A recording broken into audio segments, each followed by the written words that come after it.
caught in an inescapable network of mutuality, tied in a single garment of destiny. And whatever affects one directly affects all indirectly. John Donne caught it years ago and placed it in graphic terms. No man is an island entire of itself. Every man is a piece of the continent, a part of the main. And then he goes on toward the end to say, any man's death diminishes me because I am involved in mankind. Therefore, never sin to know for whom the bell tolls. It tolls for thee.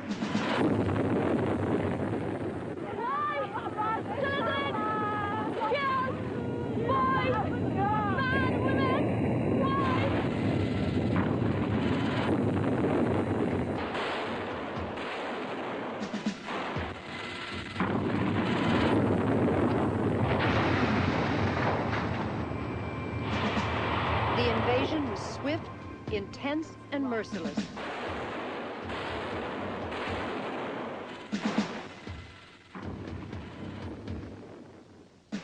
That I oppose the war in Vietnam because I love America. I speak out against it not in anger, but with anxiety and sorrow in my heart, and above all with a passionate desire to see our beloved country stand as the moral example of the world.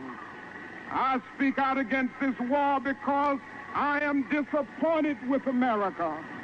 There can be no great disappointment where there is no great love. Those who say to me, stick to civil rights, I have another answer. That is that I've fought too long and too hard now against segregated public accommodations to end up segregating my moral concern. I'm not going to do that. Others can do what they want to do. That's their business. Other civil rights leaders, for various reasons, refuse or can't take a stand or have to go along with the administration. That's their business. But I must say tonight that I know that justice is indivisible. Injustice anywhere is a threat to justice everywhere.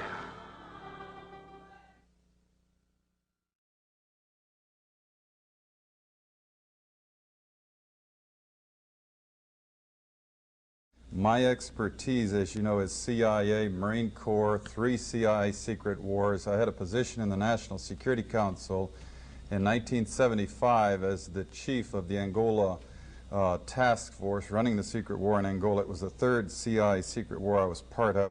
The National Security law creating the National Security Council and the CIA, as you know, was passed in 1947. The CIA was given this charter to perform such other duties and function as might be necessary to the national security interests, and given a vague authority to protect its sources and methods. And I think it was in the mid-'80s that I coined this phrase, the Third World War, because in my research I realized that we were not attacking the Soviet Union and the CIA's activities. We were attacking people in the Third World. And I'm going to just quickly, in the interest of time, just give you a little sense of what that means, this Third World War. Basically, it's the third, I believe, in terms of loss of life and human destruction, the third bloodiest war in all of history. They undertake to run operations in every corner of the globe. They also undertook the license of operating just totally above and beyond U.S. laws. They had a license, if you will, to kill, but also they took that to a license to smuggle drugs, a license to do all kinds of things to other people in other societies in violation of international law, our law, and every principle of nations working together for a healthier and more peaceful world. Meanwhile, again, they battled to convert the U.S. legal system in such a way that it would give them control of our society.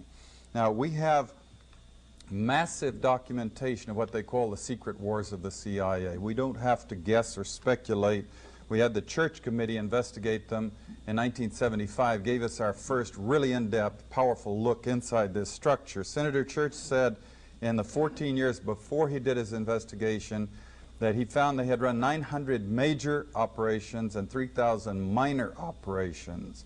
And if you extrapolate that over the whole period of the 40-odd years that we've had a CIA, you come up with 3,000 major operations and over 10,000 minor operations.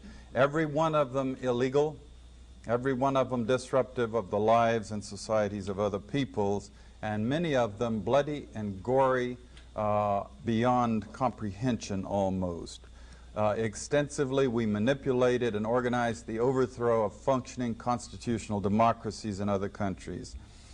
We organized secret armies and directed them to fight in just about every continent in the world. We encouraged ethnic minorities to rise up and fight, people like the Mosquito Indians in Nicaragua, the Kurds in the Middle East, the Monks in Southeast Asia. We have organized, and we still do, and fund death squads in countries around the world, like the Treasury Police in El Salvador, which are responsible for most of the killing of the 50,000 people just in the 80s, and there was 70,000 before that. And orchestration, CIA, secret teams, and propaganda led us directly into the Korean War. We were attacking China from the islands, Quemoy, Matsu, Thailand, Tibet.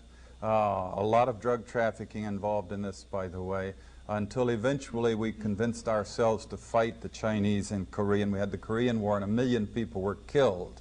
Same thing for the Vietnam War, and we have extensive documentation of how the CIA was involved at every level, or the national security complex, because it's a very cooperative thing, into manipulating the nation into the Vietnam War. And we wound up creating the Golden Triangle, in which the CIA, Air America airplanes were flying in arms to our allies and flying back out with heroin. We launched the largest, this is something that Jimmy Carter did, Admiral Turner brags about it, the operation in Afghanistan.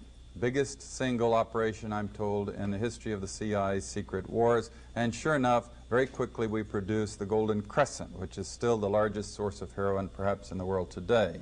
Trying to summarize this Third World War that the CIA, the U.S. national security complex with the military all interwoven in it in many different ways, has been waging.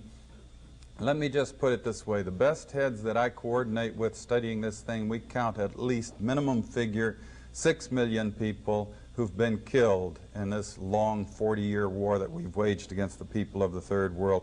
These are not Soviets. We have not been parachuting teams into the Soviet Union to kill and hurt and maim people, especially not since 1954, when they developed actually a capability of dropping atomic weapons on the United States. They aren't British, French, Swedes, Swiss, Belgians. We don't do bloody, gory operations in the countries of Europe. These are all people of the Third World. They're people of countries like the Congo, Vietnam, Kampuchea, Indonesia, Nicaragua, where conspicuously they nor their governments do not have the capability of doing any physical hurt to the United States. They don't have ICBMs. They don't have armies or navies. They could not hurt us if they wanted to. There has rarely been any evidence that they really wanted to. And that, in fact, is perhaps the whole point. If they had had ICBMs, we probably wouldn't have done the things to them for fear of retaliation. Cheap shots, if you will, killing people of other countries of the world who cannot defend themselves under the guise of secrecy and under the rubric of national security.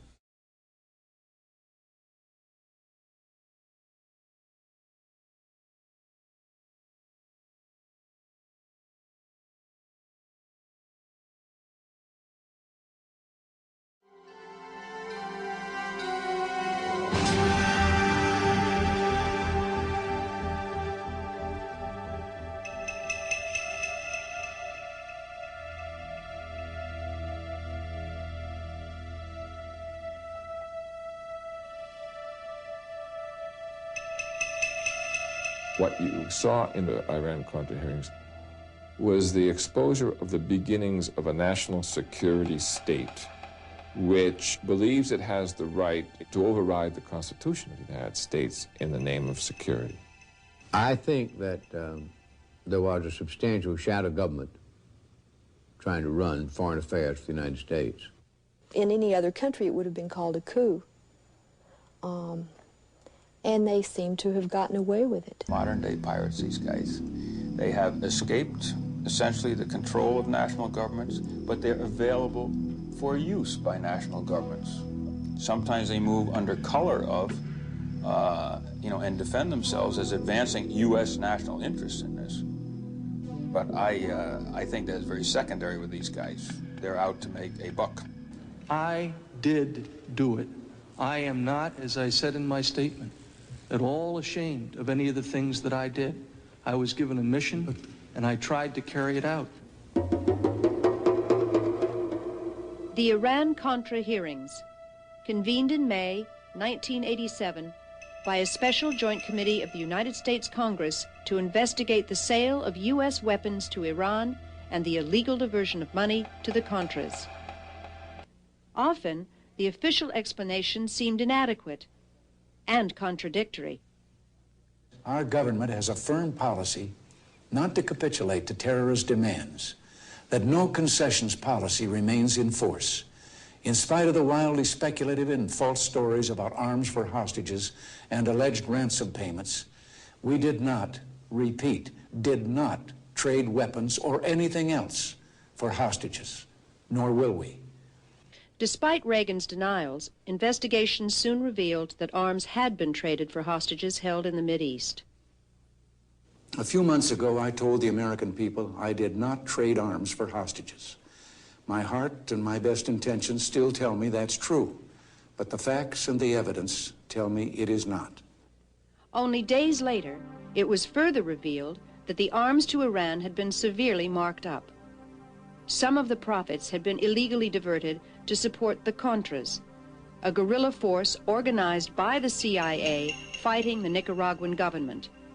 The Reagan administration had a major scandal on its hands. The use of U.S. government money for supporting the overthrow of the Nicaraguan government was specifically prohibited when Congress enacted the Boland Amendment in 1984. Even though it remained in effect until 1986, millions of dollars in profits from Iranian arms sales were secretly diverted to the Contras during this period through contacts with middlemen such as Moniker Ghorbanifar. Did these hearings uncover the full story behind the Contragate scandal? Or was it merely an attempt to keep the real truth hidden from public view? Peter Dale Scott, professor at the University of California at Berkeley, has conducted extensive research on covert action and CIA activities. The results are detailed in his book, The Iran-Contra Connection. I think the real issue was that both the administration and the majority of the people in the committees were frightened that the real scandals, the drug scandals, for example, would really threaten any future conduct of covert operations on the scale that they had been handled in the past. And so they were trying very deliberately to limit the damage. This was damage control. And so they were pulling their punches on all the major questions and issues of what really happened in this thing, what the CIA's role was. Anytime they got into anything that was really sensitive about exactly that, exactly what the CIA's role was and exactly what laws were broken and when, they went into secret session. There was a lot of talk during the hearings about covert operations, national security, the necessity of secrecy in conducting foreign policy. But some experts claim that covert action does not work in the interest of the U.S. national security, nor does it create a more stable world.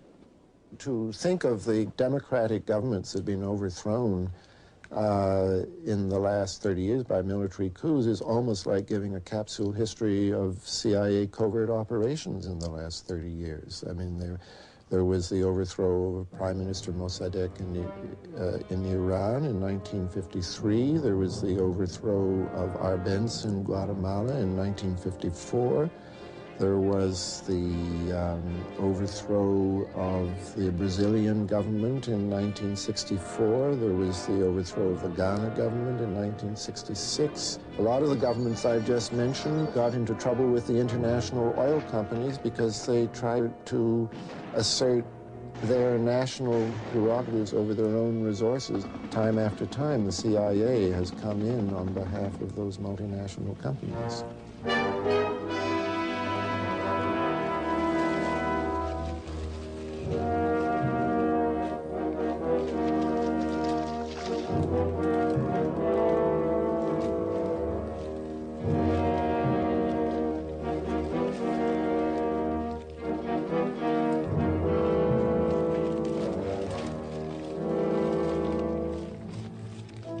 You start a huge covert war that you intend is going to be secret.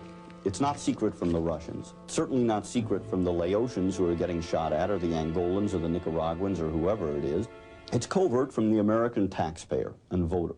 And a lot of people make a lot of money off of it. And it attracts criminals, and it has every single time. Who are the names, the faces, behind these covert activities? Some, like Oliver North, General Secord, Albert Hakim, are practically household names. But whether there is actually an organized secret team or simply a loose association of individuals, it is clear that there are a number of people who have been working actively behind the scenes in these covert operations. Some of the names are Theodore Shackley, who was Assistant Deputy Director of Operations for the Central Intelligence Agency as of 1976, under George Bush, who was CIA Director at the time. Thomas Kleins, who worked as a case officer under Shackley in Miami and in Laos. General John Singlaub, who worked with Shackley and Kleins in Vietnam and was in charge of the CIA's special operations over the border into Laos. General Richard Secord, who supervised the air operations into Laos and was later assigned to the Pentagon, where he was put in charge of arms sales to Iran. Albert Hakim, who was a salesman for U.S. weapons companies and a middleman in the Iran-Contra affair. These are the men who have been stirring the pot around the world to instigate these wars on the side of the right wing. And that's the group that we're dealing with right here, who are making war around the world for their own personal profit.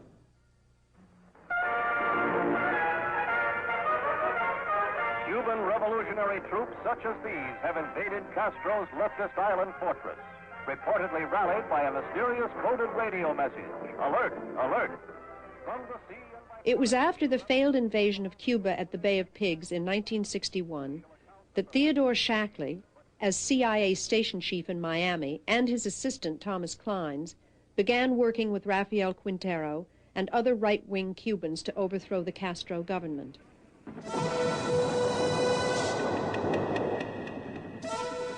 In 1965, Shackley and Kleins were transferred to Laos, where Shackley became CIA station chief, Kleins his assistant once again.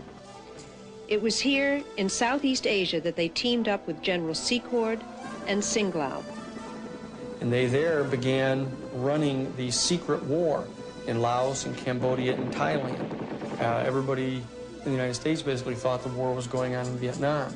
In fact, there was a major dirty war, covert war. It was fought primarily through assassinations of people that were suspected sympathizers of the Pathet Lao or other people who were not terribly sympathetic to the Western powers. When Theodore Shackley was promoted to director of CIA Western Hemisphere operations, he supervised the plans to overthrow the democratically elected president of Chile, Salvador Allende. Allende, a socialist, had promised to nationalize the copper mines and other industries and posed a threat to U.S. business interests in Chile. After a bloody coup, Allende was replaced by a right-wing military dictator, Augusto Pinochet, whose security forces brutally murdered and tortured thousands of political dissidents. As private businessmen and government operatives, Shackley, Kleins, and Secord, along with Wilson and middleman Albert Hakim, turned their attention to the Mideast. They supplied arms to Mideast governments while skimming off huge profits into hidden bank accounts around the world.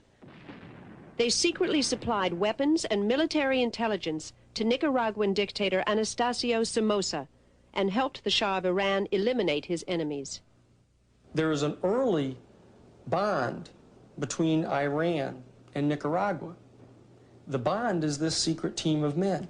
So throughout that period from October of 1977 to December of 1978, this secret team has two major operations, one to support the Shah, the other to support the right-wing dictator Anastasio Somoza in Nicaragua.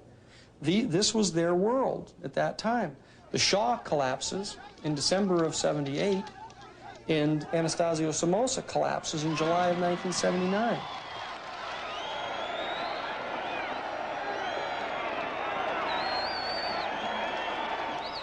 After the overthrow of Somoza, many of his former National Guardsmen fled to Honduras, where they were organized and trained by the CIA as a counter-revolutionary force to fight against the new government in Nicaragua.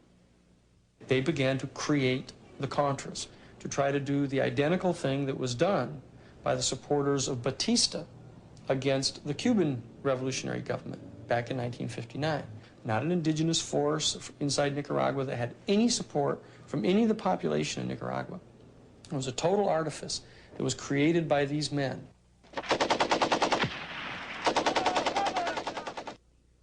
One of the original Contra political leaders was Edgar Chamorro.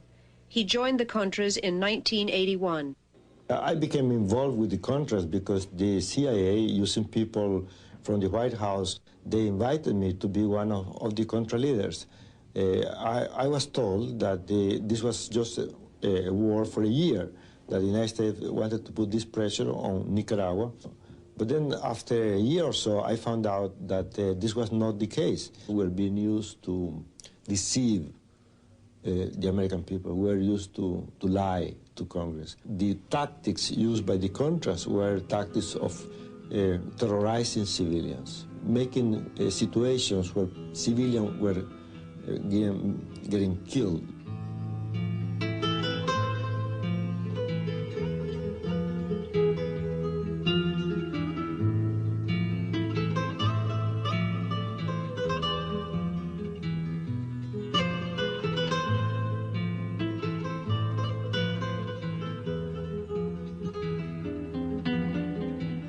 In Nicaragua, under President Reagan, they are in fact giving the Contras written instructions in violence and destabilization. The target is the people.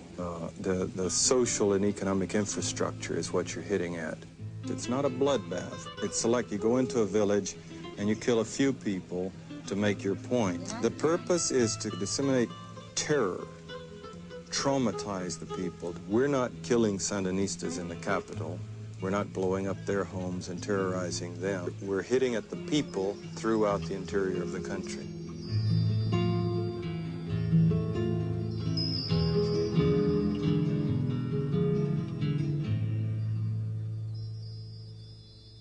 In the early 1980s, when the CIA was working to establish a southern front in Costa Rica in the war against Nicaragua, a relationship was established with John Hull, an American rancher living in Costa Rica. There is mounting evidence that the airstrips on Hull's ranch became not only a delivery point for illegal Contra weapon shipments from the U.S., but were also used for transporting cocaine into the United States. You have CIA bases in Costa Rica and Honduras. You have airplanes flying back and forth continuously, landing at bases in the United States where they don't have to go through regular customs, with the CIA escorting the people in and out, and a certain laissez-faire in the attitude at best of the customs, if there is, any customs representation there. So it's a dream situation for drug smugglers. But CIA involvement in the drug business did not start in Central America. It dates back at least as far as the Vietnam War. Well, the three men, Shackley and Singlaub and Secord, were all working together from different countries on the huge CIA secret war in Laos. Our allies were the opium-growing tribesmen, and this meant that we continued in a very large way not only to support, but really to augment a flow of heroin.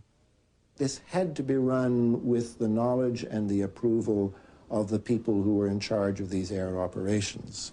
And these air operations had been controlled in the 66-68 period by General Secord. The weapons trade and the narcotics trade in the world are two of the top 5 major money-making transactions in the whole world. These two major commodities in the world are hundreds of billions of dollars that go on. So the amount of money that we're talking about here is absolutely gargantuan. And all that the intelligence community, these guys have gone outside the governmental structures, are tapping into hundreds of millions, which they need to run their operations. Do you think the Iran-Contra scandal will have an effect on future government operations? No, I think it will be more of the same. I don't think that it's going to have much of an effect at all. I just think that they'll be more careful next time.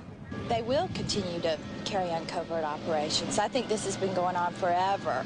They make laws which are for us that they don't seem to be able to, they don't apply them to themselves very often. And who is going to inhibit them?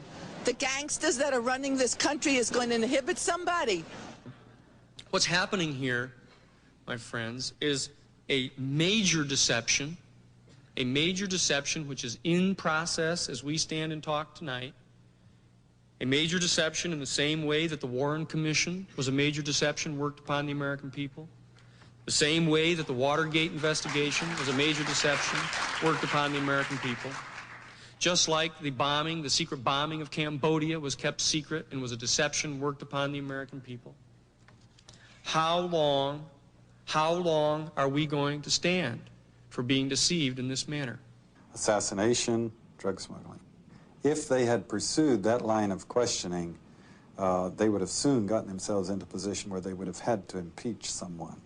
They could track that right back into the White House. They could put it at least right under the nose of Ronald Reagan. This is the major constitutional crisis since the Civil War. You have a president who is unaccountable and says that it's his interpretation of what laws he'll select to obey. When you have that, you have a constitutional crisis.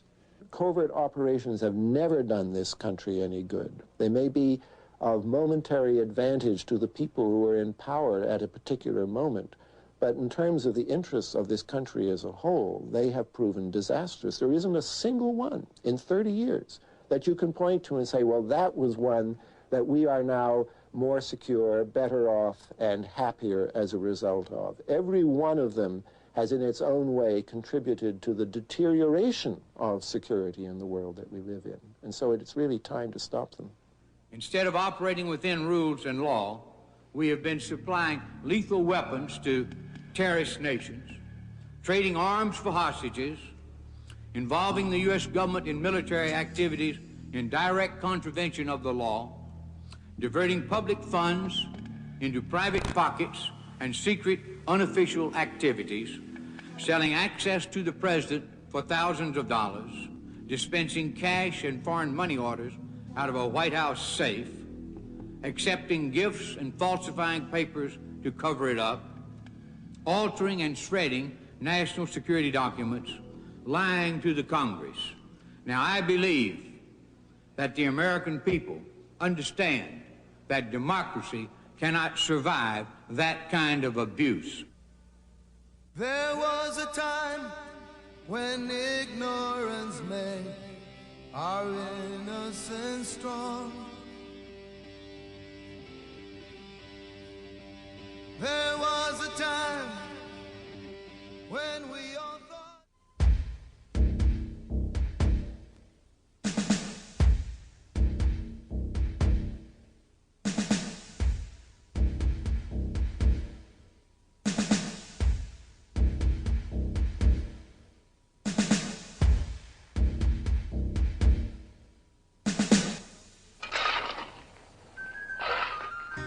In the late afternoon of December 4th, 1980, an unmarked grave was found in a field in El Salvador.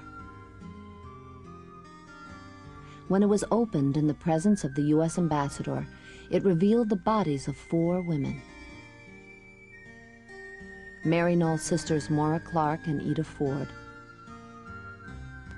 Ursuline's sister Dorothy Kazel, and lay missionary Jean Donovan. Of the 5 officers later found responsible for the rape and murder of these women, 3 were graduates of the United States Army School of the Americas. The School of the Americas originated in 1946 in Panama. Now it is located on the grounds of Fort Benning, Georgia. Hemos The school teaches commando operations, sniper training, how to fire an M16, and psychological warfare. Since no major declared war between Latin American countries has occurred in decades, and the communist threat has vanished, why provide this kind of training? Representative Joseph Kennedy. If you look at the course ranges that are offered to these individuals, they in fact are a dedicated way of teaching military leaders in foreign nations how to subvert their local communities. Since it opened, over 55,000 military officials from 23 Latin American and Caribbean countries have trained at the school. About 2,000 students a year. As facts have emerged about the school and its graduates, it has drawn the attention of a growing number of human rights activists, such as Maryknoll Father Roy Bourgeois. Just down the road here is this school, the School of the Americas. It's a combat school. Most of the courses revolve around what they call counterinsurgency warfare. Who are the insurgents? We have to ask that question. They are the poor. They are the people in Latin America who call for reform. They are the landless peasants who are hungry. They are healthcare workers, human rights advocates, labor organizers. They become the insurgents. They are seen as el enemigo, the enemy. And they are those who become the targets of those who learn their lessons at the School of the Americas. What has been learned about the lessons taught at the school? In the 1980s, the Civil War in El Salvador became a focal point for human rights activists throughout the world. Death squads operated freely, often killing 50 people a night. There were so many cases that on March 23, 1980, Archbishop Oscar Romero in San Salvador made a plea to the military leaders of his country. Yo quisiera hacer un llamamiento de manera especial. I would like to make an appeal in a special way to the men of the army. In the name of God, in the name of the suffering people whose laments rise to the heaven each day more tumultuous, I beg you, I ask you, I order you, in the name of God, stop the repression. While celebrating Mass the next day, Archbishop Romero was assassinated.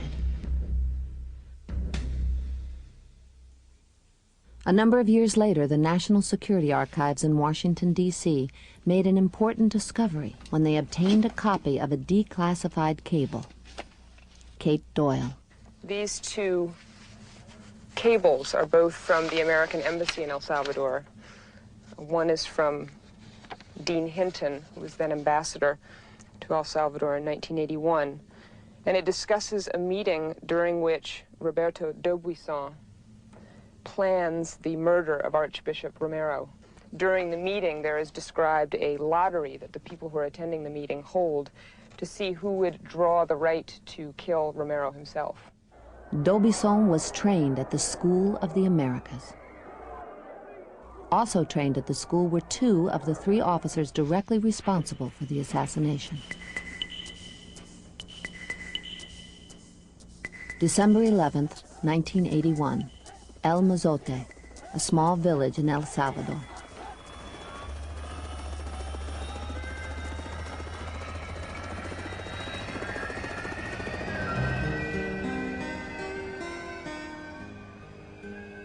Primero llegaron y dijeron que todos salieran a la calle. First, they forced everyone out of their houses and made us all lie face down in the street, both men and women. Hombres y mujeres, boca abajo. Y los niños llorando. Los soldados estaban así. There were soldiers on both sides. Then they moved away to see the women kneeling down on the ground to pray. They killed all of them. Not a single one of them survived. Just me, by the grace of God. I hid under a tree. When I heard the screams of the children, and I knew which ones were mine, they were crying, "Mommy, they're killing us." Over 900 men, women, and children were massacred. Virtually the entire population of the village and the area surrounding El Mozote. Out of 143 bodies identified in the laboratory, 131 were of children under the age of 12, including 3 infants under the age of 3 months. 10 of the 12 officers cited as responsible for the El Mozote massacre were graduates of the School of the Americas. They were members of the Atlacatl Battalion, a part of the El Salvador Army. November 16, 1989, San Salvador. 6 Jesuit priests, their housekeeper, and her 15-year-old daughter were slaughtered. To get the facts about this incident, a U.S. congressional investigation began, led by Representative Joseph Moakley. I went down, talked with the embassy, talked with the military, talked with the Unionists. The killing was done by the Atlacatl Battalion, which is the crack battalion in that country. And these are the people, some of them had just returned from the United States, where they were taught a course on human rights, amongst other things. 19 of the 26 officers implicated in the Jesuit murders were graduates of the school. The United Nations Truth Commission report, released on March 15, 1993, cited specific officers for committing atrocities during the El Salvador Civil War. At School of the Americas Watch, just outside Fort Benning, Georgia, Vicki Immerman matched the names cited in the UN report with names in a United States government document. What I did was I took these officers, all the officers listed in the report, and I took their names and looked them up in this list of graduates of the School of the Americas, which we received through the Freedom of Information Act. What I found were 49 of the 60-some officers listed were graduates of the School of the Americas. El Salvador is only part of the school's story. In the entry area of one of its main buildings are photographs of those the school honors, its so-called Hall of Fame. At the top of the list, Hugo Banzer, former dictator of Bolivia, a graduate of the school. Some of the others similarly honored are the former dictators of Honduras, Ecuador, and Argentina, and generals from 8 other Latin and Caribbean nations, many cited by human rights groups for involvement in human rights abuses in their own countries. Among other graduates, Manuel Noriega, former president of Panama, currently in prison in the United States. 4 of the 5 ranking Honduran officers who organized death squads in the 1980s as part of Battalion 316 are graduates. Half of the 250 Colombian officers cited for human rights abuses attended the school. The 3 highest-ranking Peruvian officers convicted in February 1994 of murdering 9 university students and a professor were all graduates. During the dictatorship of the Somoza family, over 4,000 National Guard troops graduated from the school. Many of them later became known as the Contras, responsible for the deaths of thousands of Nicaraguan peasants in the 1980s. The general in charge of Argentina's so-called dirty war was a school graduate. During that internal conflict in the late 1970s and early 1980s, an estimated 30,000 people were tortured, disappeared, and murdered. General Hector Gramajo of Guatemala was the featured speaker at the school's graduation ceremonies in 1991. Human rights groups claim he is the architect of strategies that legalized military atrocities in Guatemala, resulting in the death of over 200,000 men, women, and children. As a Catholic priest, as a U.S. citizen, I really feel a responsibility to speak out against that because of this. This does not lead to healing. It leads to death and suffering. In a way, this is a death machine. And this, I want to say, is very close to home because it's in our backyard. It's not out there in El Salvador. This is not in South Africa. We're talking about a school of assassins right here in our backyard, being supported and financed through our tax money. It's being done in our name. An amendment offered On September 30th, 1993, the School of the Americas was debated by Congress for the first time in its history. It happened when an amendment to the Defense Department budget was introduced by Congressman Joseph Kennedy. Mr. Speaker, my amendment would reduce the Army Operation and Maintenance account by $2.9 million, the amount dedicated to running the Army School of the Americas at Fort Benning, Georgia. The intent of this amendment is to close the school. We're only 30 or 40 votes short of winning. That means that if people around the country hear about this and write their congressman, we can win. This is an issue that we can win on. And what's very important right now, I feel, is to let our voices be heard. Bishop Romero said it best. Before he was killed, before he was assassinated by someone who trained at the School of the Americas, he said, we who have a voice, we have to speak for the voiceless. And I realize that we here in this country, we have a voice. We can speak without having to worry about being disappeared or tortured or being picked up. We can speak, and I just hope that we can speak clearly and boldly on this issue.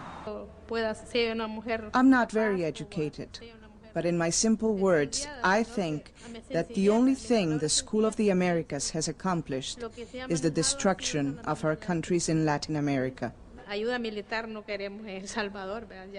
Don't give us any more of that military aid. It would be better to help the poor who are in need. We need the voices of others, and we also need those letters to congressional leaders to let them know that we will not allow them to use our money to run a school of assassins.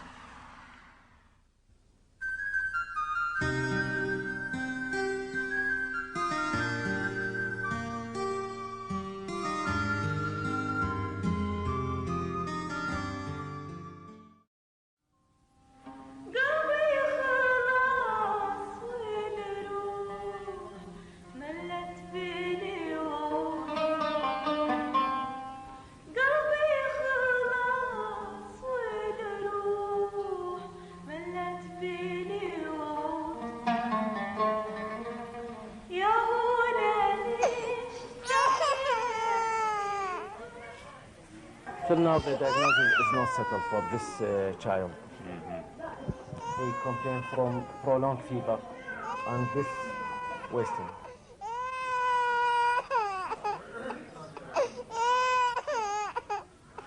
We have heard that 500,000 children have died. I mean, that's more children than died in Hiroshima. And, you know, is the price worth it? I think this is a very hard choice, but we think the price is worth it. Worth it because she believes the sanctions are working.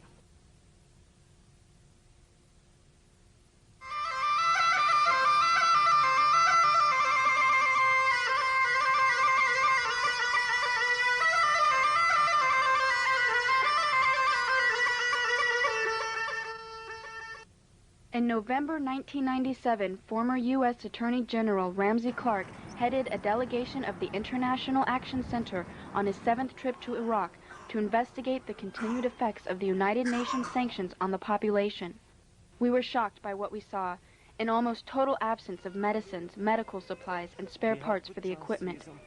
Despite the heroic efforts of medical personnel, babies, children, and the chronically ill continued to die in vast numbers. The United States government claims that Saddam Hussein is to blame for the crisis. What is the real cause of the suffering? The sanctions. They are an extension of the 1991 United States war against Iraq.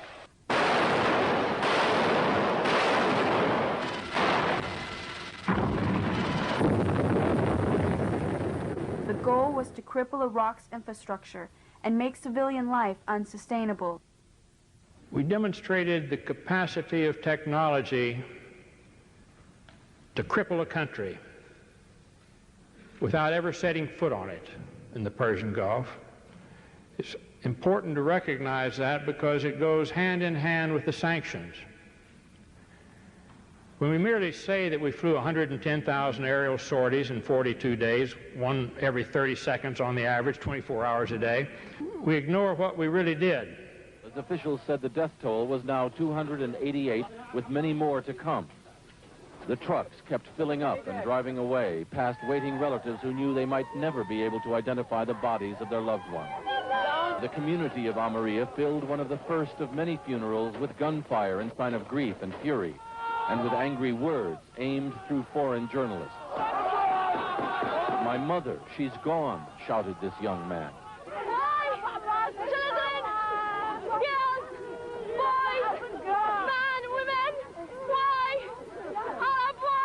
This woman asked, "Could not all your modern technology tell you that there were children and women here?" Bill Blakemore, ABC News, in the Almeria district of Baghdad.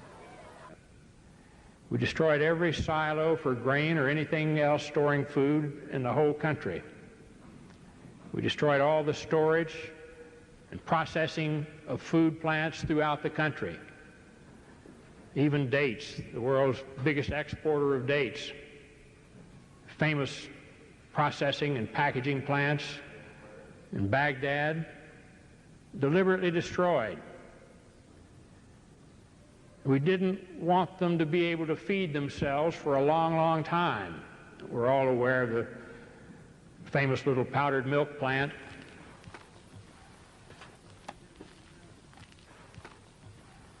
The United States government says that in this factory here you are making chemical weapons. Is that true? No, that's not true. They are lie, because this is milk for children. It's powder, milk of children. Nothing else was made, only this in the factory? Yes, and you can see it yourself. With the only factory in the Middle East to produce powdered milk, they were producing about 17% of their powdered milk requirements. We destroyed that, cut off all the milk, and malnutrition of the mothers immediately jeopardized all of the infants. 70% of the pregnant women, even today in Iraq, suffer anemia. The death rate for children has soared compared to 1989, the last year before sanctions. One of the biggest causes of death in Iraqi children today is diarrhea and dysentery due to the untreated drinking water. Iraq's water purification plants were heavily bombed in the war, and many that were repaired have broken down. The United Nations bans the import of spare parts and chlorine into Iraq to purify water. We saw the effects of this policy in the hospitals. This is the second attack for him of acute bloody diarrhea, amoebic dysentery. Most of them are due to contamination of water. He is malnourished, anemic, underweight with a developmental delay. Diarrhea and vomiting. Do you have tap water there? No. You see the conditions of these children shouldn't happen anywhere, and it's caused by the sanctions the United States government insists upon.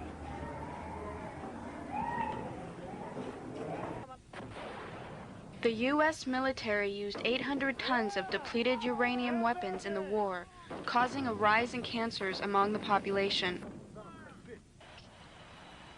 Why does the United States government spend $50 billion a year to patrol the Persian Gulf and keep Iraq locked down?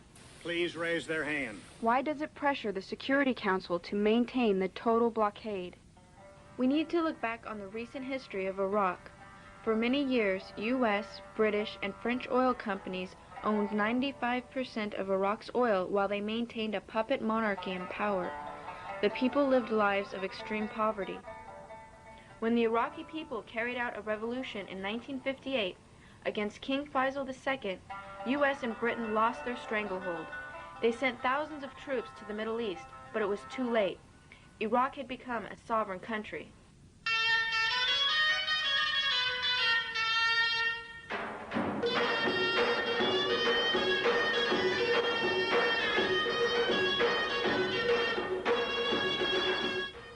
Iraq nationalized its oil and used the wealth to develop industry, modern sanitation, education, an excellent healthcare system, electricity, and highways. Iraqi women won new rights. The United States wants to return Iraq to its earlier status as a virtual colony in order to secure its control over the Gulf region's oil, which is 2/3 of the world's petroleum reserves. Our involvement in the Gulf is not transitory. It predated Saddam Hussein's aggression and will survive it. Long after all our troops come home, there will be a lasting role for the United States in assisting the nations of the Persian Gulf. There are those that would like to lift the sanctions. I am not among them. Our main objective is lifting the sanctions, which has been very, very cruel on our people. Why do you think Americans want to keep the sanctions? That's their policy. Why do you think? Let's ask them. That's their policy. It's against the will of the international community. It's against the will of many other countries. I think they are making profits from that. But I don't want to make accusations. Financial profits? Yes. Like how? Who is selling oil instead of Iraq? Iraq had a share in the oil market. That share was stopped by the sanctions. Who's selling that? Who? They know very well that Saudi Arabia jumped from 5 million barrels a day to 8 million barrels a day. 3 million barrels, Iraq's share, have been added to the share of Saudi Arabia. And we would take this to a war front to protect Saudi Arabia's making more money? No, you are sharing that money. Everybody knows that. Before the sanctions, Iraq used its $20 billion in annual oil exports to import 70% of the country's food and medicine. The cutting off of Iraq's oil by the Security Council has caused widespread hunger. Starvation of civilians as a method of warfare is prohibited by international law. The sanctions are a violation of the Geneva Convention, the United Nations Charter, the Constitution of the World Health Organization, the Universal Declaration of Human Rights, the Charter of Economic Rights and Duties of the States. It's not France, it's not Russia, it's the United States which is imposing these sanctions, which are killing their children by the hundreds of thousands. And we believe that the right policy for the United States government is to stop the sanctions, and that the people of this country who are having our tax dollars used to impose hunger and starvation are not really being spoken for in this current crisis. But the UN has backed these sanctions. Well, the United Nations for the last 6 or 7 years has become virtually a plaything for U.S. policy, and that's because of U.S. dominance in the aftermath of the collapse of the Soviet Union. That doesn't mean that the people of the Middle East or the people of the world really support U.S. policy. Today's march that we're beginning now is a procession to commemorate the more than 500,000 children in Iraq who have died from the sanctions policy, a policy that's so linked. The growing hunger here in the U.S. is reflected 1,000 times in the starvation of more than 1 million people who died in Iraq. I think it's very important that each one of you came out here today and to keep in touch with us and to raise your voice, to show your face, to stand and walk with the Iraqi people. We are thousands of miles away from them. But when I was in Iraq, I felt so desperately. I wanted to call the United States, and I wanted to say, sisters and brothers, organize a demonstration now. Get together, even if it's 25 people, even if it's 10 of us. Show that we are here in the United States, that they have friends here who do not believe in the extermination of the Iraqi people, that they have friends here who say...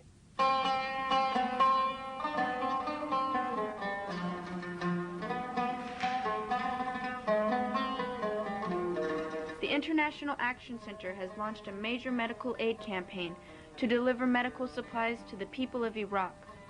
Essential medicines and supplies can save the lives of many, many people. We are asking everyone who sees this video to join in making the Medicine for Iraq campaign a success.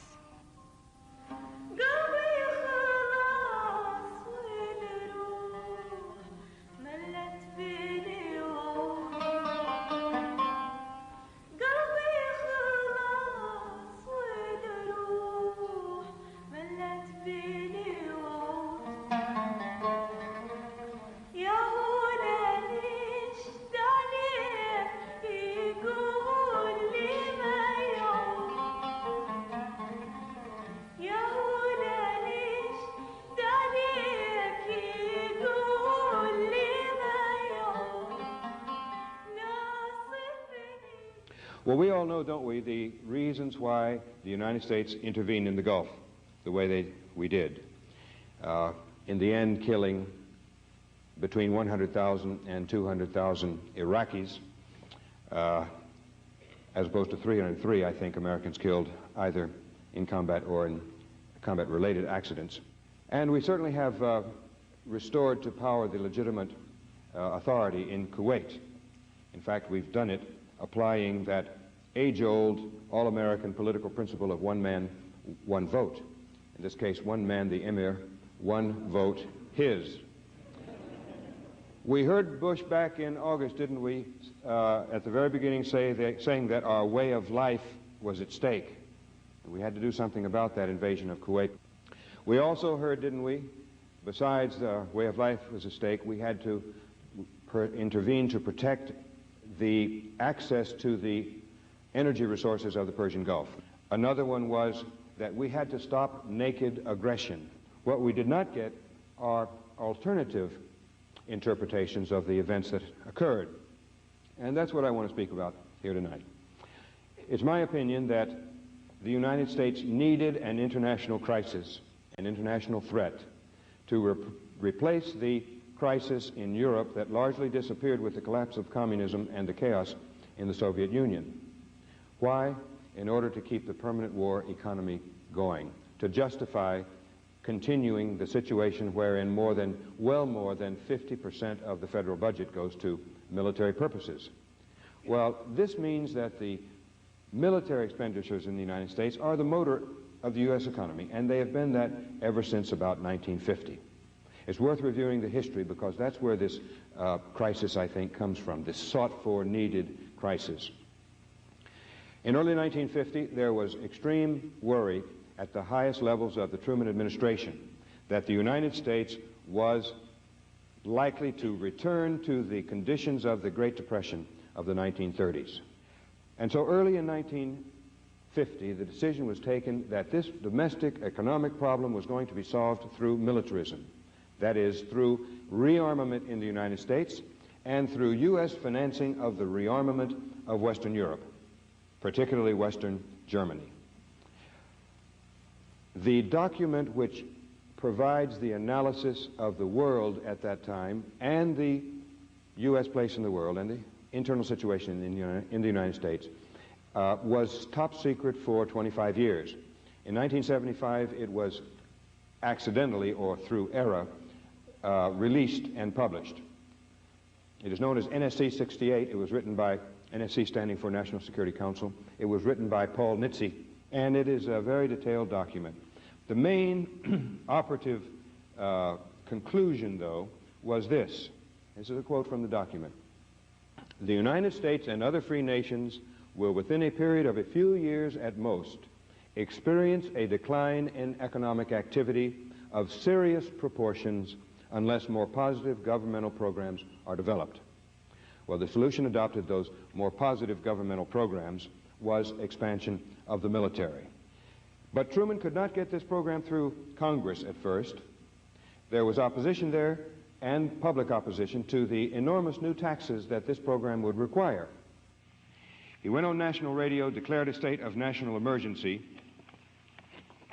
and said what Bush's remarks about our way of life being at stake reminded me of. He mustered all the hype and emotion he could, and Truman said, among other things, he said, "Our homes, our nation, all the things that we believe in are in great danger. This danger has been created by the rulers of the Soviet Union." In his speech, he also called for massive increases in military spending for U.S. and European forces, quite apart from the needs in Korea. Well, there was no threat from the Soviet Union. They were still rebuilding from the rubble of World War II, in which they had lost 20 million people. They were no threat, but they were manufactured from 1950 on, from the time of Korea on, as a grave threat to the United States. And that became the justification for this program, which Truman, through manipulation of the Korean War, had been able finally to get through Congress. The result was that in the first 2 years, that is the 2 years between 1950 and 1952, the U.S. military budget more than tripled from $13 billion in 1950 to $44 billion in 1952. And during the same two-year period, U.S. military forces doubled to 3.6 million people under arms. This was the beginning of the permanent war economy in the United States. The Korean War, by the way, went on for 3 more years after it could have ended.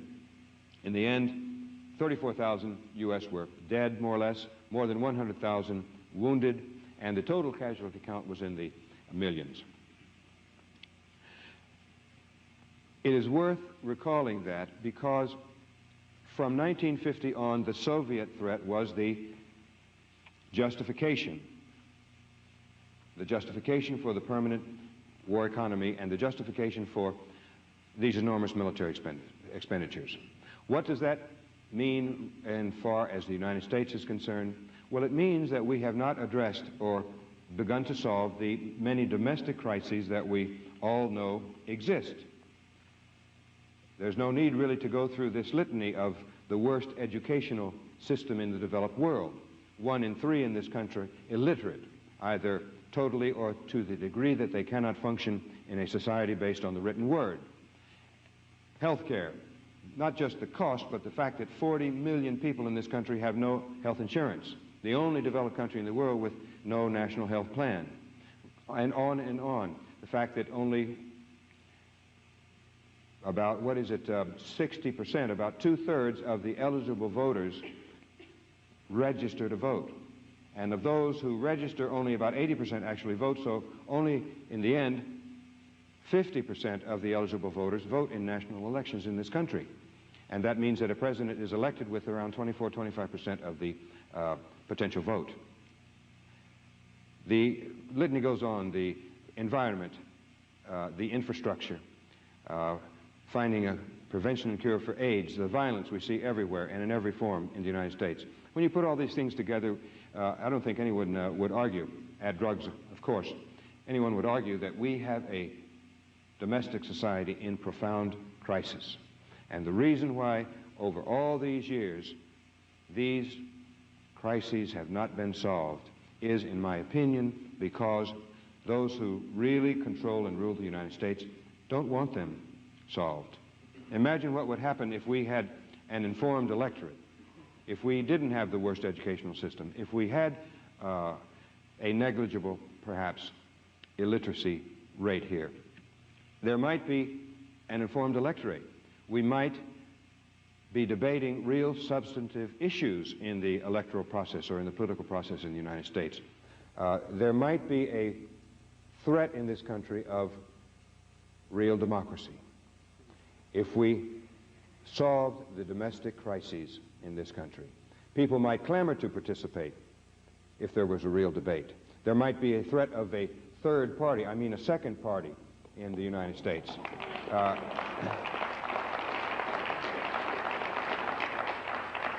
There are all kinds of threats to elitist control of the United States if we were to solve these domestic crises, in my opinion. And it is for this reason that we have always needed this foreign threat and this foreign crisis in order to justify putting the money into military expenditures instead of converting the economy once and for all to human purposes. During those 40-odd years of the Cold War, the CIA has been a very important factor or tool or instrument of the President of the United States in waging what is continuing today. This new world order of George Bush, or new international order, seems to me to be nothing more really than the institutionalization of the North-South dimension of the old Cold War. That is, the war against the Third World for control of their natural resources, their labor, and their markets. That is where the fighting really took place, as in Vietnam. This North-South dimension of the Cold War, the war against the Third World, continues today as we sit here with all its racist content. And we and our allies, that is the United States and its allies, are just as dependent, if not more, on the resources of these countries in the Third World as they ever were. And that dependency is not going to disappear. It's going to keep on growing through the years. So what I think Bush has in mind is through this Persian Gulf crisis, to send a message to any aspiring third world leader that third world radical nationalism will not be tolerated. It is a way in which, in fact, we are beginning to treat the third world, or continuing to treat the third world, like we treat third world people right here in the United States.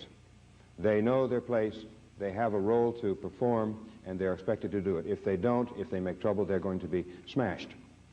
That is what happened, of course, with Iraq.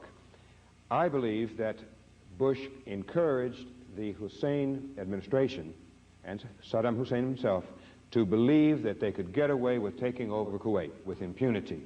And there are many signs that point in this direction. Iraq never really formally recognized the independence of Kuwait. They have always claimed that Kuwait was part of Iraq, taken away by British imperialism, which is indeed the case. Last April, Assistant Secretary of State John Kelly testified before Congress that the United States had no commitment to defend Kuwait. On July 25th, the U.S. ambassador to Iraq, April Glaspie, meets with Hussein. Among other things, the U.S. ambassador says to Hussein, Mr. President, I have a direct instruction from Secretary of State Baker to emphasize to you that the United States has, quote unquote, no opinion on your disputes with Kuwait, particularly your border disputes with Kuwait. She also said, I have an instruction from President Bush to seek better relations with Iraq. President Hussein, in response, in several places, says that what Kuwait is doing through its overproduction is the equivalent to war against Iraq. They are destroying the Iraqi economy, he said, and we are going to take strong action. He as much as said that they were going to go to war. Well, in this meeting with those 100,000 troops on the border, not one word from the U.S. ambassador of warning to Hussein not to invade. Well, put all those things together, and you have to ask yourself the question, why did the Bush administration do nothing during that last week between the ambassador's meeting with Hussein and the invasion itself to prevent that invasion? They knew those 100,000 troops were there, but not one word from Glaspie to Hussein about it.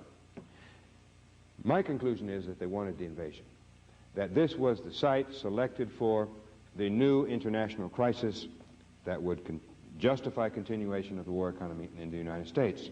It was totally avoidable, objectively speaking, but because of the tradition in the United States, after all, we are a warrior culture, we do still live in the age of imperialism, and the demands of this system require this crisis. I go back to the CIA for just a moment because it's worth recalling that the agency from the very beginning in the 1940s, was used not only to collect intelligence from around the world, process it and present it to policymakers like the President for their decisions, or to help them in their decisions. Obviously, that's what an intelligence service should do. But the CIA was used all through these years to subvert the democratic processes of other countries. At the very first meeting of the National Security Council, which was set up in the same law that established the CIA as the National Intelligence Service, this was October 1947, 1 month after Truman signed this bill into law, establishing the CIA and the National Security Council as the highest policy-making body in national security and foreign affairs. At their very first meeting in October 1947, the decision was taken to set aside $10 million for the CIA to intervene secretly in the Italian elections coming up about 6 months later. The CIA was not just used in these electoral operations. You know, the media operations were vast, and I'm sure they still are. Media operations basically means that the CIA pays a foreign journalist to publish the CIA's material as if it were the journalist's own. There were CIA interventions of all sorts, but one area I want to mention of special importance are what are known as liaison operations. Liaison operations are all those activities that the CIA undertakes with the intelligence and security services of other countries.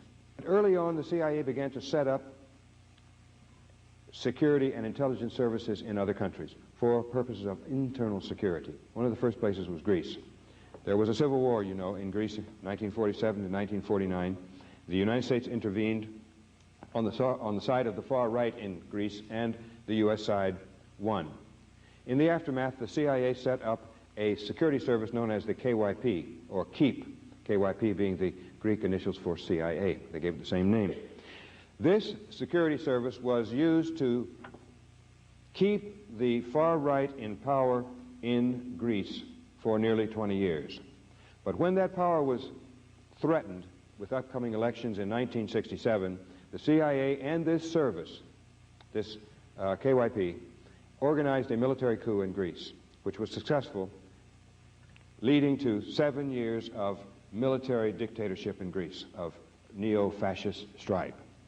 During that period, torture became an institution in Greece. Thousands of Greeks were forced into exile. I could give you many, many examples of this. In Iran, for example, in 1954, the CIA, 1953, the CIA undermined the democratically elected civilian government of the day of Mohammad Mossadegh, overthrew that government, installed the Shah as military dictator, and in the aftermath set up a service called the SAVAK. This service, over the 25 years of the Shah's regime, became famous for its torture chambers and its assassinations of the Shah's political opponents. 1954, the U.S., the CIA, intervenes in Guatemala, undermines the civilian government, the government is overthrown, and from 1954 on, Guatemala has had one succession of military rulers after another, a military dictatorship. In the aftermath of this operation in 1954, the CIA set up an internal security service, and then others. But from these services set up and supported by the CIA all through the years came the death squads. In other words, the services established by the CIA then spawned these death squads in Guatemala. The very same thing in El Salvador. You can be as sure as you are of your own name that for the last 10 or 11 years, the CIA has been working in there day and night with those Salvadoran security services and military, collecting information, giving it to those services, which in turn are the same things as the death squads, information on activists in the human rights field, the student leadership, trade unions and so forth. And those have constituted the 75,000 or so people who have been murdered over 10 or 11 years in El Salvador. Disappeared, many of them, others tortured to death, their bodies thrown along the sides of the roads. Nobody knows how many have been killed in Guatemala by these military regimes, which started with the CIA. Some say 100,000, some say 125,000, some say 150,000. Who knows? Nobody will ever really know the exact number who have been killed. But you multiply this around the world, because I'm only mentioning a couple of examples of these CIA operations. There have been now 44 years of this, and they have existed all around the world. And put those operations together with the overt military interventions and the enormous cost in human life of those, such as Grenada, Panama, Iraq, Vietnam, for example. All of those, and you get the picture of this expansionist, extremely aggressive U.S. foreign policy. Well, I don't think it's enough really to describe what the CIA does or U.S. foreign policy in general. It's also necessary to ask a couple of questions. And going back to the Gulf for just a moment, consider this analysis of what really happened in the Gulf. You know that the United States has been exporting war materiel for decades, beginning right around 1950 with the document I mentioned earlier. Tanks, guns of every sort, weapons, planes, ships, and military equipment of every sort. Well, with a national debt of $3.5 trillion in this country, 800 billion of it owned by foreigners. For handling of that debt, it seems that it was only a matter of time before the U.S. armed forces were sent abroad as one more export. Because what we did in the Persian Gulf crisis was to send abroad that enormous amount of military hardware, but this time we also exported the people to operate it. It was armed forces sent abroad to protect the resources and the regimes, these family dictatorships of the sheikdoms of the Persian Gulf. What we did, in fact, was what we in the United States do the best. We made war, and we were financed in this exercise by the people who make things that people around the world want, cars, VCRs, and so forth, financed mainly by the Japanese and the Germans. And that puts the United States, as it's going to have a permanent presence in the Persian Gulf, in a very strong position vis-a-vis the Japanese and the Germans, who are not there militarily.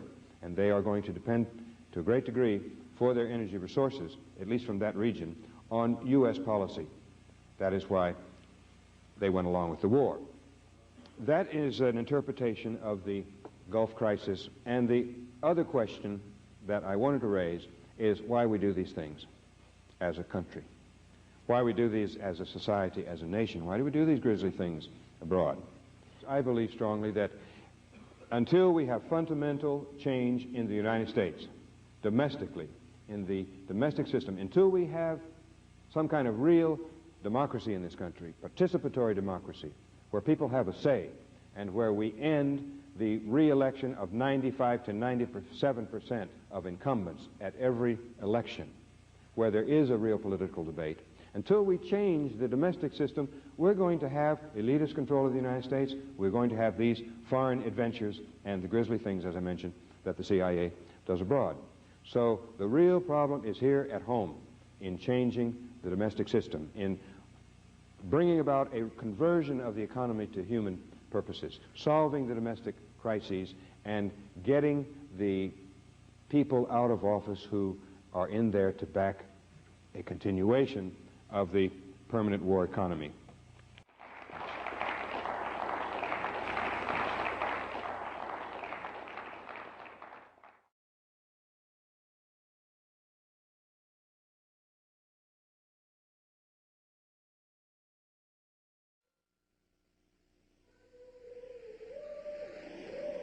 In Indonesia, you may well know the story about what the military regime has done to East Timor, but by chance, if even one of you doesn't know it, I'll tell it again, because that's really what it's going to take for the situation to change, is that story told from one person to another, from one community to another, until people simply say they're not going to take it anymore. They're not going to let the U.S. government support these kind of regimes that are responsible for some of the worst genocides in the 20th century.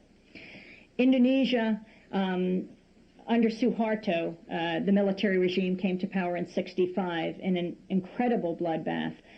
Perhaps 500,000 to 1 million people killed in Indonesia with the support of the U.S. Central Intelligence Agency because of the reporting of one crusading journalist named Kathy Kadane, who went to journalism school simply to write this article. She had met a CIA agent who had been working in Indonesia, and he talked about how the U.S. CIA made up lists of dissidents in Indonesia and gave them over to the military under Suharto as he rose to power.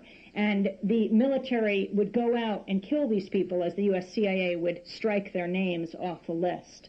And in this way, they killed between 500,000 and 1 million people from 1965 to 1967. That was how the Suharto regime rose to power. In 1975, Indonesian military regime under Suharto, the dictator, and we mustn't confuse the Indonesian people with the Indonesian military. The Indonesian military invaded East Timor. East Timor is a small country about 300 miles north of Australia. It had been occupied by Portugal for more than 400 years.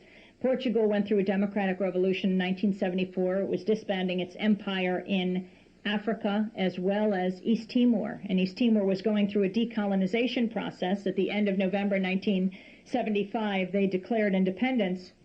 And then on December 7th, 1975, just more than a week later, Indonesia, the fourth largest country in the world, invaded East Timor.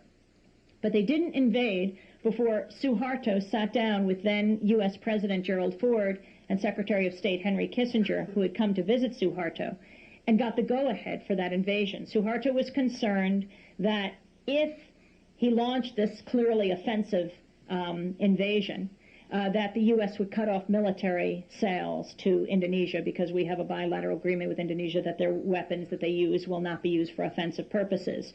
But once assured that that would not happen, Indonesia invaded by land, by air, by sea, East Timor. First went after the capital, Dili, and the thousands of people who live there, dragging thousands of people down to the sea and shooting them into it as their loved ones counted them off. Just before the invasion, there were 6 journalists who were covering the events leading up to the invasion as the Indonesians came over from West Timor, the military, and then ultimately had their full-scale invasion on December 7th. And there were 5 journalists in a small town called Balibo, and they lined them up against a house and they executed them. They cut off their genitals, shoved them in their mouth, and they suffocated to death as they shot them. Indonesia full well knows how serious it is when word gets out, and so they tried very hard not to let word get out about what was happening. In fact, after the invasion of December 7, 1975, they closed East Timor to the outside world for more than a decade as they killed the Timorese inside, killing more than a third of the population. One of the worst genocides in the late 20th century, proportionately worse than Cambodia. You might wonder why we've heard a lot about Cambodia, but almost nothing about East Timor until recent years. And that's because the U.S. government was official enemy of Pol Pot and Cambodia, and so the President and Secretary of State would constantly speak out against it, and the U.S. press would print what the President and Secretary of State would say. And that was good in terms of Cambodia because Pol Pot did commit a genocide there. But in the case of Indonesia, Indonesia was an official ally of the United States, and so Ford and then Carter, Reagan, Bush, and then Clinton are not going to speak about the atrocities that Indonesia has committed in East Timor. And because they didn't, and because the U.S. corporate media rarely diverges from the Washington agenda, the U.S. media hardly covered it at all. One report the day after the invasion by Walter Cronkite for 40 seconds announced that Indonesia had invaded East Timor. And then in the corporate press and the broadcast networks, NBC, ABC, CBS, even PBS, there was not a mention of East Timor for the next 17 years. My daughter did not belong to any group. She had nothing to do with Noriega. She was innocent. She had nothing to do with all of this, and they killed her.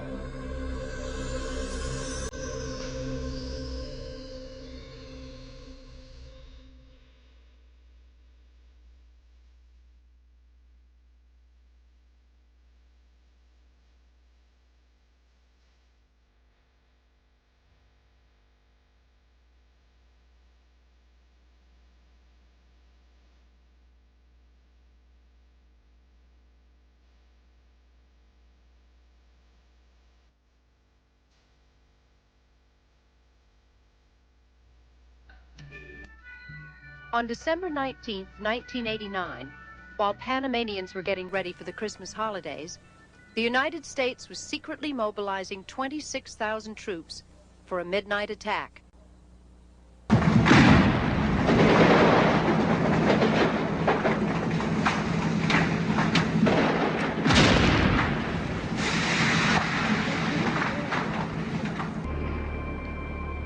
The invasion was swift, intense, and merciless.